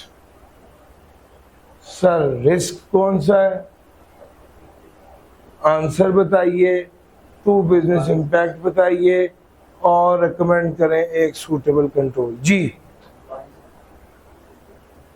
जी भाई ने कहा कंप्लायंस रिस्क। यहाँ पे किसी लॉज एंड रेगुलेशंस की खास तौर पे बात नहीं की कि वायलेट किया गया, या कोई ऐसा लॉ एंड रेगुलेशन जो आपको पता होगा यहाँ पर वायलेट किया गया है,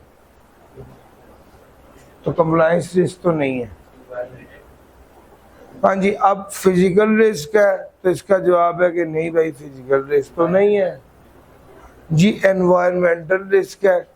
सर जी एनवायरमेंटल रिस्क कैसे है?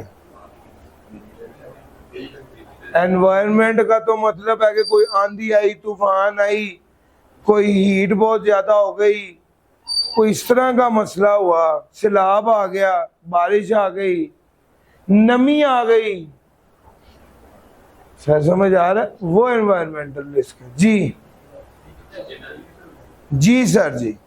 तो बुनियादी तौर पे ये जो बैकअप नहीं रखा है, बिल्कुल सही कहा है, ये डिजिटल रिस्क है। अलबत्ता अब आप अपने आंसर को जस्टिफाई करें, चलो पता तो चल गया डिजिटल रिस्क, क्योंकि ये सिस्टम रिलेटेड बात है और बैकअप होना जो है वो क्या है सर, उसमें वो कहता ही यही है कि भाई ये तो डिजिटल रिस्क है क्योंकि the organisation fail to protect the digital information.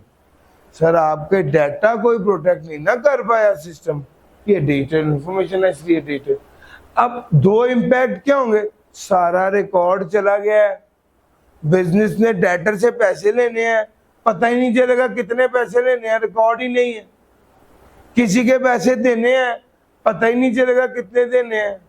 हमने रिटर्न फाइल करनी थी, पुराना डाटा ही सारा गुम गया है। मेरा पॉइंट समझ आ रहा है सर?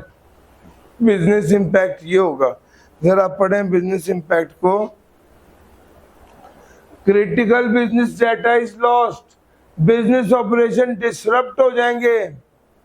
जब पुराना रिकॉर्ड ढूंढ रहे होंगे तो इम्पैक्ट क्या हुआ, डिसरप्शन। अच्छा जनाब ये भी पढ़ लिया, वापस आए और अब कंट्रोल बताएं, कंट्रोल क्या होगा?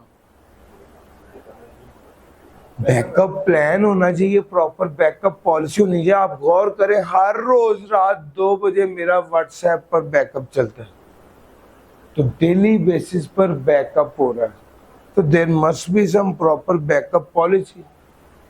सर प्रॉपर बैकअप पॉलिसी होनी चाहिए और बेसिकली इसको कहते हैं डेली बैकअप पॉलिसी होनी चाहिए। पीरियोडिक डाटा को का बैकअप लेना चाहिए ताकि अगर सिस्टम फेल हो तो डाटा को रिकवर किया जा सके।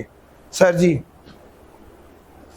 सर ये इधर डेटाबेस करप्टेड लिखा है ना, तो अगर यहाँ कोई और मसला होता है, कोई एनवायरमेंटल वगैरह होता है तो फिर हम कौन सा? सर जी सारी आ रही भी आगे और भी आ रही। एनवायरमेंट होता तो डाटा लॉस लिख जाता, डाटा लॉस लिखा होता तो डाटा लॉस हो जाएगा।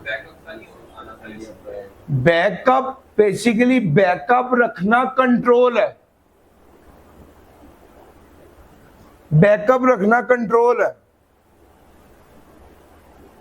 आपको सवाल ऐसा भी दे सकता है कि वो आपको ये कहे कि management is of the opinion कि सिस्टम डेटाबेस बहुत अच्छी है और हमें बैकअप की जरूरत नहीं है, इतनी बात कह दे। उसके बाद वो ये ना कहे कि वन गुड डे सिस्टम उड़ गया और बैकअप नहीं था। वो आपको कह दे रिस्क बताओ, तो आप लिखेंगे ये वाला रिस्क है भाईजान, अगर सिस्टम उड़ गया, अगर सिस्टम फेलियर हो गया तो फिर आपके पास कोई बैकअप नहीं होगा, यानी ये रिस्क है। बेसिकली मेरा पॉइंट समझ आ रहा है, ये रिस्क है। नहीं सर,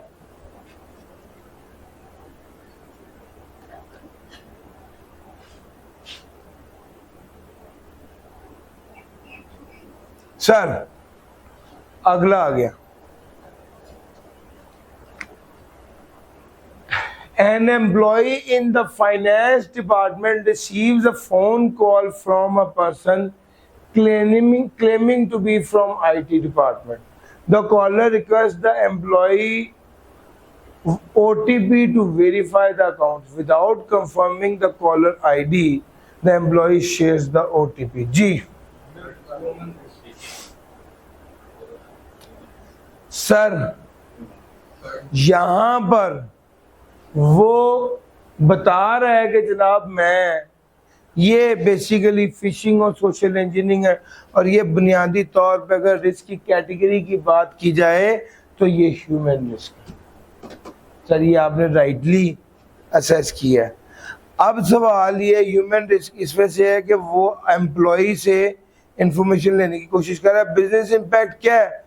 वो आपकी सेंसिटिव इंफॉर्मेशन को एक्सेस भी कर सकता है और आपकी फाइनेंशियल या कॉन्फिडेंशियल इंफॉर्मेशन कॉम्प्रोमाइज भी हो सकती है। सर जरा कंट्रोल क्या होगा?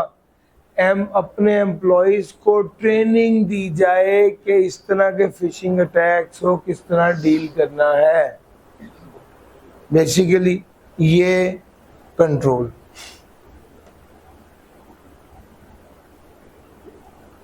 Conduct regular employee awareness training on social engineering and require staff to verify requests before sharing confidential information.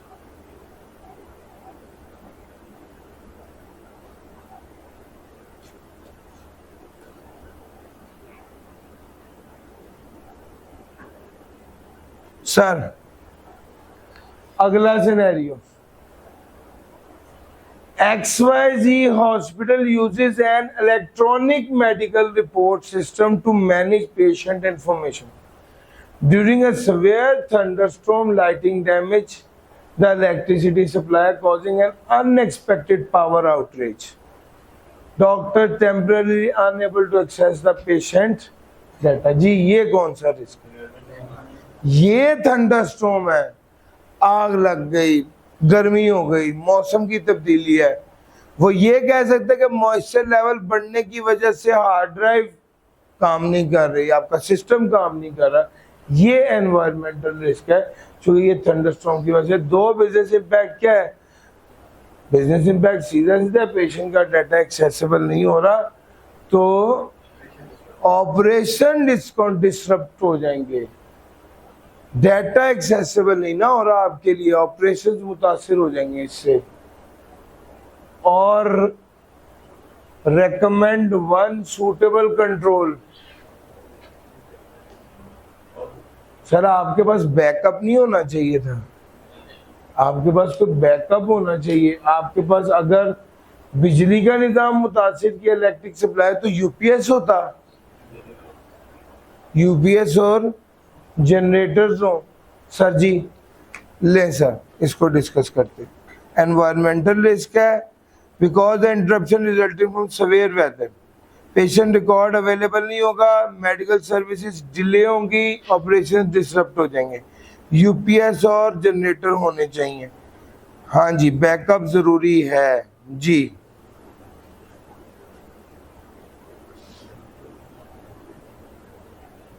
Sir अगला, ABC Bank stores its customer database on a cloud platform managed by an external cloud service provider. One morning, the cloud provider experiences a technical failure, making the banking online system unavailable for several hours. Sir जी banking online system unavailable हो, तो अगर risk identify किया जाए तो कौन सा risk है? सर जी क्लाउड प्लेटफॉर्म मैनेज कर रहे हैं ना, अब आप तीसरी पार्टी पे डिपेंडेंट है, थर्ड पार्टी रिस्क है। अच्छा जी, अपना आंसर जस्टिफाई करें, क्योंकि आप थर्ड पार्टी पे डिपेंडेंट है सर्विसेज के बारे में। इम्पैक्ट क्या होगा? सर इम्पैक्ट नजर तो आ रहा है, ऑनलाइन सिस्टम अनअवेलेबल हो गया, ऑपरेशन डिसरप्ट हो गए, ऑपरेशन डिसरप्ट होंगे, टेक्निकल फेलियर है, ऑपरेशन नहीं चल रहे, बैंक सर्विसेज नहीं दे पा रहा, बिजनेस का लॉस हो जाएगा। Recommend one suitable control. जी, कंट्रोल क्या हो सकता है? जब आपने क्लाउड सर्विस ली तो थर्ड पार्टी की परफॉर्मेंस कैपेबिलिटीज को पहले चेक कीजिए। आप थर्ड पार्टी को पहले चेक करें, फिर उसके बाद उसको वो करें। फिर सर्विस लेवल एग्रीमेंट हो, अब ये वाली बात आपने पहले नहीं पढ़ी।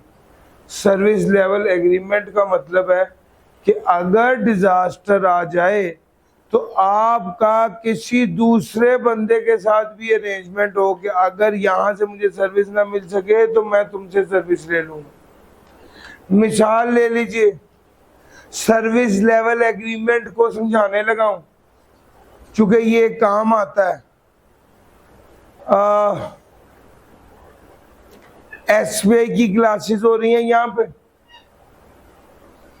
और एसबीआई ने ये जगह किराए पर ली हुई है, और एसबीआई का एक कॉन्ट्रैक्ट पैक के साथ है कि अगर कोई मसला हो जाए, जनरेटर ना चले, कोई मुश्किल हो जाए, कैंपस कुछ दिनों के लिए बंद हो जाए, तो हम अपनी क्लासेस पैक में कर सके और हमारे बच्चे डिस्टर्ब ना हो और हमारे ऑपरेशन डिस्टर्ब ना हो। इसको कहते हैं सर्विस लेवल एग्रीमेंट। यानी क्लाउड वाले से तो बात हुई हुई है, लेकिन इसके अलावा भी एक सर्विस लेवल एग्रीमेंट होना चाहिए कि यार अच्छा यहाँ पर जनरेटर का मसला चल गया, बिजली का मसला चल गया, कोई भी मसला चल गया, क्लासेस तो करनी है ना, तो क्लासेस के लिए क्या करें हम? फॉर एग्जाम्पल क्लासेस के लिए हम कहाँ चले जाएं? दूसरे इंस्टीट्यूशन में जाकर क्लासेस कर लें ताकि हमारे ऑपरेशंस कंटिन्यू रहे। इस तरह के एग्रीमेंट को कहते हैं service level agreement. Service level agreement किया हो कि डिजास्टर के केस में हम क्या करेंगे, SLA डिफाइन करेगा कि रोल्स एंड रिस्पॉन्सिबिलिटीज क्या होंगी।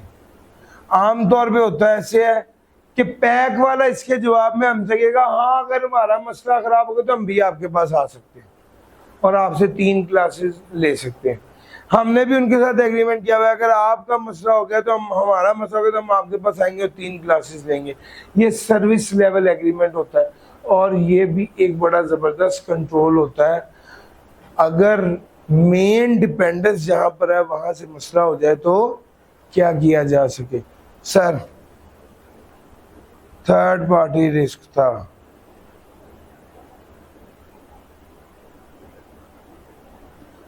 Bright telecom limited outsourced its employee payroll processing to an external payroll company. Due to an error made by the service provider, employee received incorrect salary at the end of the month. Sir ji अब चूंकि आपने अपनी salary department ही किसी तीसरे को दे दिया तो ये कौन सा रिस्क बन गया? सर ये थर्ड पार्टी रिस्क बन गया चूंकि आप डिपेंडेंट हो उस पर। इम्पैक्ट क्या होगा? एम्प्लॉयज को सैलरी इनकरेक्ट कैलकुलेट हुई है वो भी डिससेटिस्फाइड हो जाएंगे। सिस्टम पे रिलायंस कम हो जाएगी और बिजनेस का एक्सपेंस भी गलत रिकॉर्ड होगा। बिजनेस के भी एक्सपेंस गलत हुआ और रिकॉर्ड हो गया ना sir. Recommend suitable control. Sir suitable control ये है कि आप खुद भी जो सैलरीज चेक हो रही हैं उसको रैंडम बेसिस पर जो सैलरीज कैलकुलेट हुई हैं उसको चेक करें कि क्या थर्ड पार्टी ठीक सैलरी कैलकुलेट करके बता रहा है। याद रखिएगा, अगर मेरी सैलरी 1 लाख बनती है और मुझे किसी ने 1.25 लाख सैलरी दी तो मैं कभी नहीं बोलूँगा, मैं कहूँगा चलो अल्लाह का शुक्र, शायद इनके दिल में रहम आ गया। लेकिन अगर किसी ने मेरी 1 लाख सैलरी दी और मैंने 75,000 बोली तो फिर तो मैं बोलूँगा ना कि भाई मुझे सैलरी कम पैसे मिले हैं। तो इसी तरह ही ये आपको चेक करना पड़ेगा। आप ये ना सोचे कि एम्प्लॉयज बोलेंगे, एम्प्लॉयज तो तब बोलेंगे ना जब कम मिलेगी। तो भाई एक रिस्क आइडेंटिफाई करेंगे, थर्ड पार्टी रिस्क है बिकॉज पेरोल जब एक्सटर्नल सर्विस प्रोवाइडर है। सर एम्प्लॉय डिससेटिस्फाइड हो जाएंगे और ऑर्गेनाइजेशन के सिस्टम पे रिलायंस कम होगी, आपको एडिशनल कॉस्ट इनकर करनी पड़ेगी पेरोल को गलती को ठीक करने के लिए। सर रिव्यू करें payroll report before salary. Salary देने से पहले पेरोल की रिपोर्ट को रिव्यू करना पड़ेगा और इवेल्युएट करना पड़ेगा परफॉर्मेंस को। इंडिपेंडेंट रिव्यूअर को भी रखा जा सकता है कि वो एरर को डिटेक्ट करे।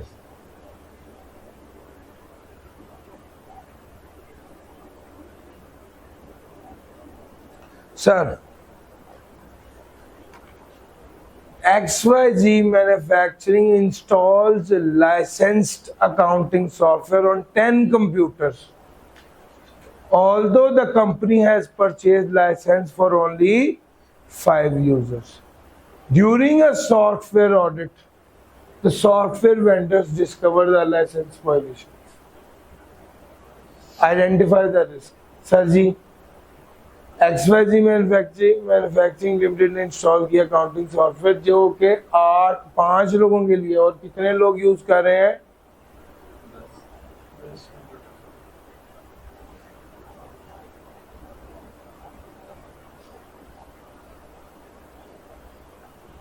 10 लोग यूज कर रहे हैं। ये वॉयलेशन, सर आप पे केस हो जाएगा, आप पर केस हो जाएगा। ये कौन सा रिस्क है? ये कंप्लायंस का रिस्क है। भाई जब आपके दिमाग में है ना कि हम पे केस हो जाएगा, ये 2 नंबरी है, कानून की खिलाफ वर्जी है, तो ये compliance risk. Law, tax law की रिक्वायरमेंट है कि 6 साल तक रिकॉर्ड आपने अपने पास रखना है। और आपने देखा, आप कंपनी वालों ने आपको इंस्ट्रक्शन दी कि 3 साल से पुराना सारा रिकॉर्ड डिलीट कर दो, तो आप कहेंगे ये कौन सा रिस्क है? कंप्लायंस रिस्क है। यार मेरा पॉइंट समझ आ रहा है? लॉज, सर जी आपको मैनेजमेंट ने कहा है कि सिस्टम जनरेटेड इनवॉइस बना दो एक्सेल के ऊपर, तो आप बताएंगे एक्सेल पे इनवॉइस नहीं बनाई जा सकती, चूंकि टैक्स वालों की रिक्वायरमेंट है कि ERP सिस्टम इंप्लीमेंट करें और वो वाला सिस्टम FBR के साथ इंटीग्रेट करें कि जब आप इनवॉइस जनरेट करें तो ऑनलाइन वो इनवॉइस FBR के पास भी जाए। तो यहाँ पर भी कंप्लायंस रिस्क होगा। यार मेरा पॉइंट समझ आ रहा है? अच्छा, आमतौर पे चूंकि इस पेपर में या तो वो आपको देखो वाजे तौर पे बताएगा कि रेगुलेशन क्या है और आप क्या कर रहे हो, ताकि आप समझ जाओ कि ये वायलेशन है। सर समझ आ रहा है? अगर आपको लॉ का पता ही ना हुआ तो आप कंप्लायंस रिस्क को कैसे आइडेंटिफाई करोगे? सर समझ आ रहा है? तो यहाँ पर ये चीज है। सर इम्पैक्ट क्या होगा? सर जी आप पर केस हो जाएगा, लीगल कॉस्ट भी इनकर होगी, कंपनी की रेपुटेशन भी खराब होगी। सूटेबल कंट्रोल क्या है? कंट्रोल ये है कि आप एग्रीमेंट के मुताबिक चलिए, या एग्रीमेंट को बढ़ा लें या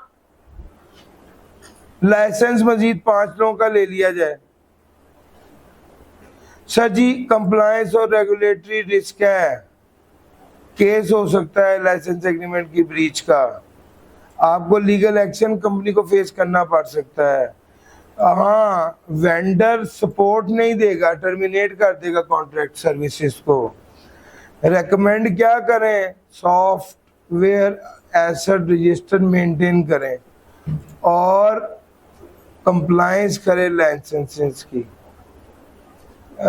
रेगुलर लाइसेंस रिव्यू करें और software is use only with in.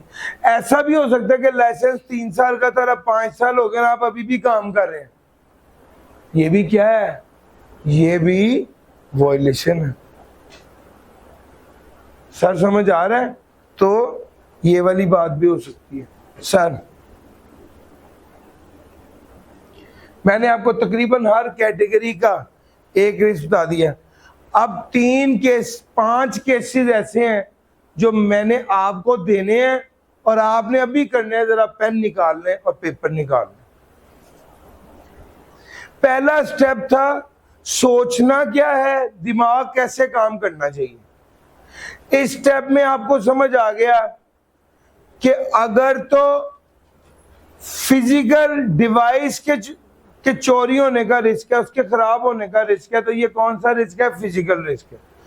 अगर ईआरपी का रिस्क है, सॉफ्टवेयर का रिस्क है, डिजिटल रिस्क कहलाएगा। ये इनटेंजिबल पार्ट है तो डिजिटल रिस्क है। तीसरा कौन सा है, तीसरा कौन सा है sir ji, human risk. Physical risk, human risk में फिशिंग अटैक हो जाएगा, सोशल इंजीनियरिंग हो जाएगी, नेग्लिजेंस ऑन द, एक बंदा कहता है हाँ मुझसे गलती हो गई, ह्यूमन रिस्क। नेग्लिजेंस हो गई, वो उसे किसी बंदे ने बहका दिया, वो डर, उसे किसी ने थ्रेट कर दिया, हेड पे गन रखी के पासवर्ड दो, ये भी ह्यूमन रिस्क। और सर समझ आ रहा है? फिर उसके बाद आ गया था एनवायरमेंटल रिस्क।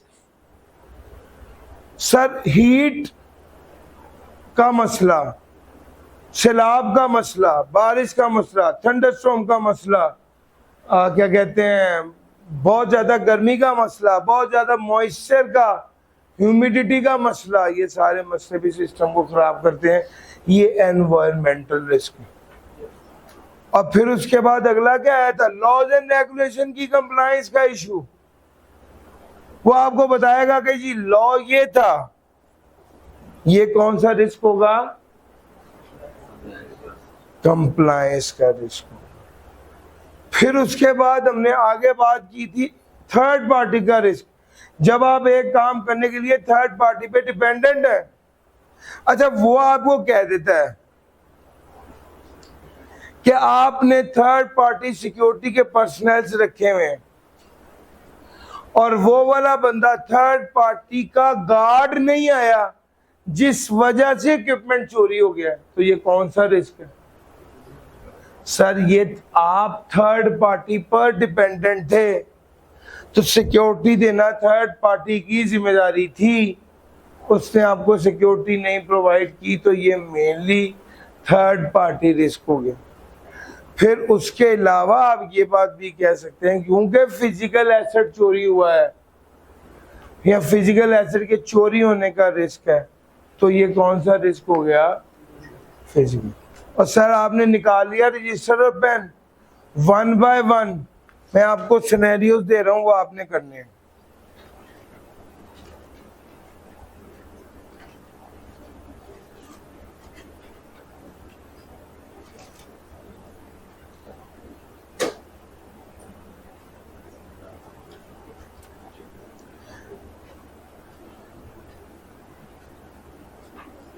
सर ये अब आपने ये वाला करना है, जल्दी से अभी खुद कीजिए, पॉज कर रहे हैं। सर जी आपका डाटा जो आपसे लिया गया, आपसे पूछे बगैर किसी दूसरे के साथ शेयर नहीं किया जा सकता। लॉज एंड रेगुलेशन की नॉन कंप्लायंस है। अगर ये बेसिकली ये वाला रिस्क है और इसका इम्पैक्ट क्या होगा, कोई बंदा आप पर केस कर सकता है, लीगल इशू फेस करने पड़ेंगे, फाइनेंशियल लॉस हो सकता है, कंपनी रेपुटेशन जो है वो स्टेक पर आ सकती है। कस्टमर का ट्रस्ट, बिल्कुल शाबाश sir. Laws and regulatory non compliance, customer trust lose हो जाएगा और पेनल्टी देनी पड़ेगी। रिकमेंडेड कंट्रोल क्या है? प्राइवेसी पॉलिसी को इम्प्लीमेंट किया जाए, और अगर आपने कोई इंफॉर्मेशन कलेक्ट करनी है या शेयर करनी है तो पहले कस्टमर से इजाजत ली जाए।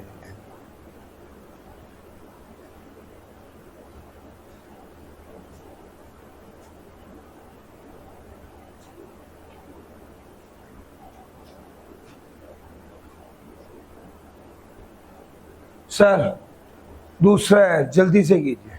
थर्ड पार्टी रिस्क है भाई, देखो ना, hospital management system external software use कर रहे हैं, वेंडर ने टाइम लगा दिया है, और जिसकी वजह से हॉस्पिटल स्टाफ जो है वो उसने अपडेट नहीं किया, हॉस्पिटल स्टाफ को प्रॉब्लम हुई है। सच यहाँ पर आप डिपेंडेंट है थर्ड पार्टी पर। जब आप थर्ड पार्टी पर डिपेंडेंट हो और खराबी आ जाए तो फिर आप कर ही कुछ नहीं सकते, उससे तलब ही सकते हैं। सर उसके लिए सर्विस लेवल एग्रीमेंट्स होते हैं, याद रखिएगा। इसमें थर्ड पार्टी है, ऑर्गेनाइजेशन उस पर डिपेंडेंट है। हॉस्पिटल के ऑपरेशन, पेशेंट डिले हो जाएगा, ऑपरेशन डिसरप्ट हो जाएंगे, एफिशिएंट हो जाएंगे। ट्रस्ट रेपुटेशन का मसला हमेशा होता है। सर जी जिस बंदे के पेशेंट का इलाज नहीं हो रहा ना, वो बंदा आज के बाद कभी आपके अस्पताल किसी को भी नहीं लेके आएगा, ना खुद आएगा। तो ट्रस्ट का इशू हमेशा होता है, रेपुटेशन का इशू हमेशा होता है, फाइनेंशियल लॉस का इशू हमेशा होता है कि बंदा चला जाता है, आता ही नहीं। वो कहते हैं मैंने यहाँ से इलाज ही नहीं कराना। मेरा पॉइंट समझ आ रहा है? तो ये अगर बिजनेस इम्पैक्ट एक एडिशनल लाइन है, बट आपके जहन में होना चाहिए कि यार इससे नुकसान क्या हो रहा है। और फिर रिकमेंड ये है कि response time requirement in the vendor contract, vendor के साथ जो कॉन्ट्रैक्ट किया उसमें बड़ा क्लियरली लिखा होना चाहिए कि तुम्हें रिस्पांस कितनी देर में देना है, और रेगुलरली मॉनिटर करें वेंडर की परफॉर्मेंस को।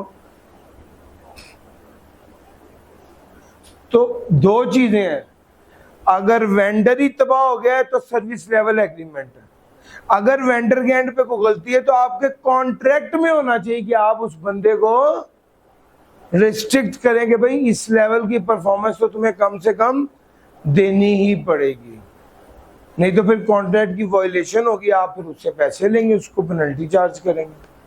सर समझ आ रहा है? अच्छा जनाब,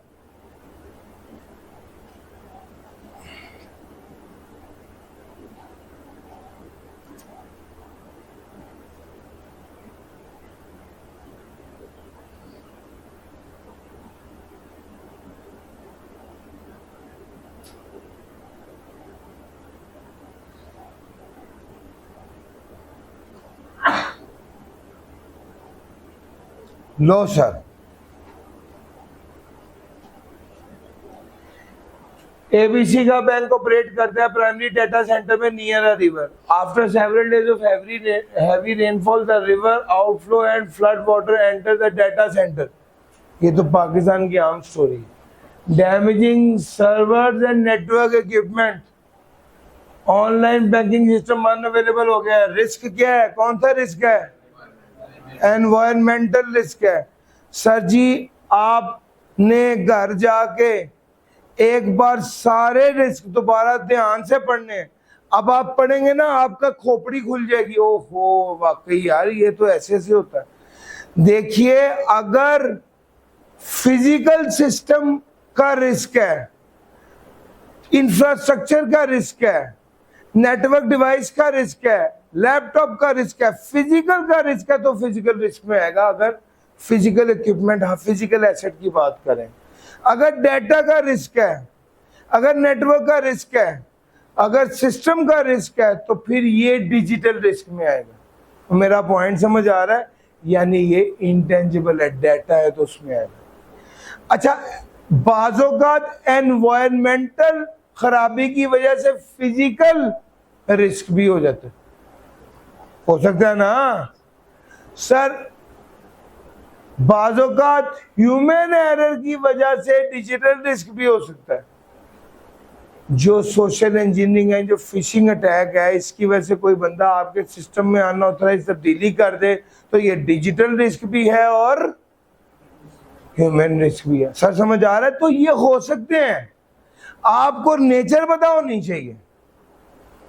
आज आपने घर जाके जब ये वाला टॉपिक, ये वाले 18 सिनेरियोज हैं, ये दोबारा करने हैं, लेकिन पहले ये नहीं करने, पहले एक बार पूरा पढ़ना है। जब आप वो पूरा दोबारा पढ़ोगे ना, रिस्क भी पढ़ोगे, कंट्रोल भी पढ़ोगे, तो आपको समझेगी अच्छा यार गेम ये है।